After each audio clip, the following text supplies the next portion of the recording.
यह कहानी उन अद्भुत घटनाओं की है जब भगवान श्री कृष्ण ने अपनी बुद्धि, कूटनीति और ईश्वरत्व का चमत्कार दिखाते हुए एक नए नगर की स्थापना की, जिसे आज हम द्वारका के नाम से जानते हैं। यह वही पवित्र नगर है जहां कृष्ण ने अपनी प्रजा को शरण दी, शांति स्थापित की और शत्रुओं से उनकी रक्षा की। पर यह यात्रा आसान नहीं थी। इसमें एक अनोखी कथा और रहस्यमयी घटनाओं का सिलसिला जुड़ा हुआ है। भगवान श्री कृष्ण का जन्म मथुरा में हुआ, जहां उनके मामा अत्याचारी राजा कंस ने अपने भय और अहंकार के कारण उन्हें और उनके परिवार को सताया था। बाल्यकाल से ही कृष्ण ने मथुरा, गोकुल और वृंदावन में अनेक लीलाएं की और अपने शत्रुओं का सामना किया। अंततः उन्होंने मथुरा लौटकर कंस का वध किया, परंतु असली चुनौती अभी बाकी थी। कंस के मारे जाने के बाद उसके ससुर और मगध के शक्तिशाली राजा जरासंध ने श्री कृष्ण से बदला लेने का प्रण लिया। उसने 17 बार मथुरा पर आक्रमण किया। हर बार भगवान श्री कृष्ण अपनी रणनीति से उसे पराजित करते रहे, परंतु हर बार जरासंध एक नए संकल्प के साथ लौट आता। मथुरा की प्रजा भयभीत हो चुकी थी। चारों ओर सिर्फ आतंक, रक्तपात और विनाश का मंजर था।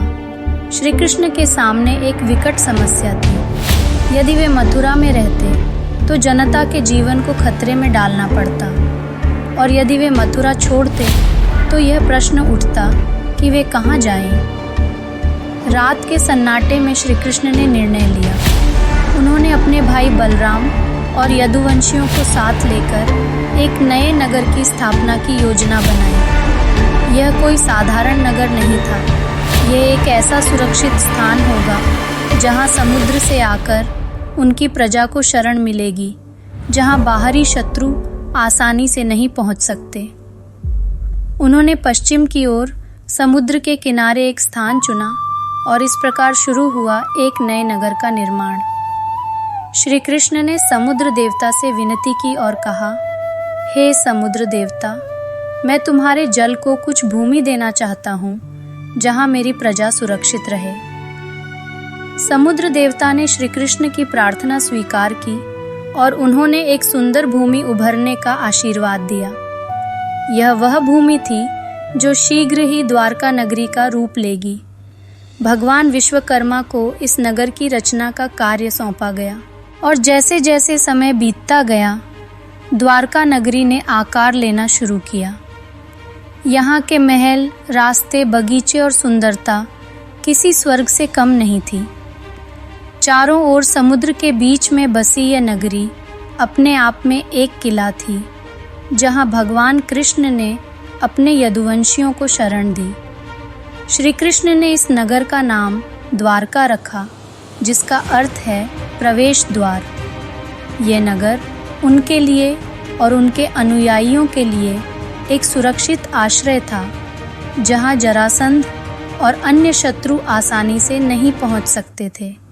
द्वारका में हर दिशा में सुंदर महल, स्वर्ण जड़े हुए स्तंभ, विशाल बगीचे और मनोहर जलाशय थे। यह ऐसा नगर था जिसे देखते ही लोग मोहित हो जाते थे। इस नगर में श्री कृष्ण ने न केवल राज किया, बल्कि यहाँ वे एक सच्चे और न्यायप्रिय राजा की तरह अपनी प्रजा की भलाई और कल्याण के लिए हर संभव प्रयास करते रहे। यहाँ उन्होंने रुक्मिणी और सत्यभामा से विवाह किया और अनेक राक्षसों का वध किया, जो उनकी प्रजा के लिए खतरा बने हुए थे।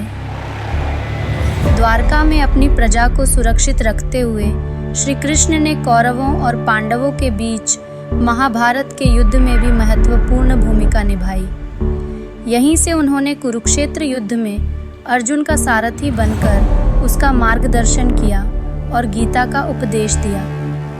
इस युद्ध के बाद वे द्वारका लौट आए और यहीं पर अपने जीवन का शेष समय बिताया।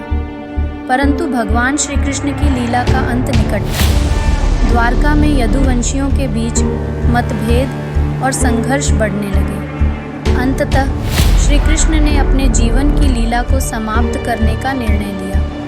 उनके जाने के बाद यदुवंशियों का आपसी विवाद इतना बढ़ गया कि इसने पूरे यदुवंश का विनाश कर दिया। जैसे ही भगवान श्री कृष्ण ने पृथ्वी से विदा ली, द्वारका नगरी भी समुद्र की लहरों में विलीन हो गई। आज भी पुरातात्विक खोजों में द्वारका के अवशेष समुद्र के तल में पाए गए हैं, जो इस रहस्यमयी और चमत्कारिक नगर के अस्तित्व का प्रमाण है।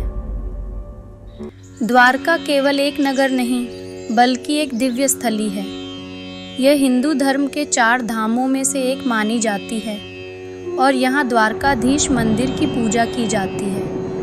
ऐसा माना जाता है कि यहाँ भगवान श्री कृष्ण की प्रतिमा में वे स्वयं निवास करते हैं और उनकी पूजा करने से भक्तों को मोक्ष की प्राप्ति होती है। तो यह थी द्वारका की कहानी।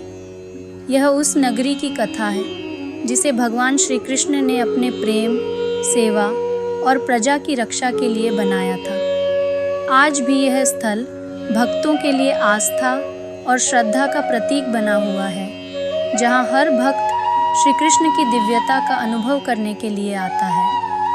आशा है कि आज का यह वीडियो आपके लिए ज्ञानवर्धक और रोचक रहा होगा। यदि आपको यह वीडियो पसंद आया हो तो इसे लाइक और शेयर ज़रूर करें। हमारे चैनल को सब्सक्राइब करें और बेल आइकॉन दबाएं ताकि आप हमारे आने वाले नए वीडियो से जुड़े रहें। धन्यवाद और फिर मिलेंगे एक नए और रोचक विषय के साथ।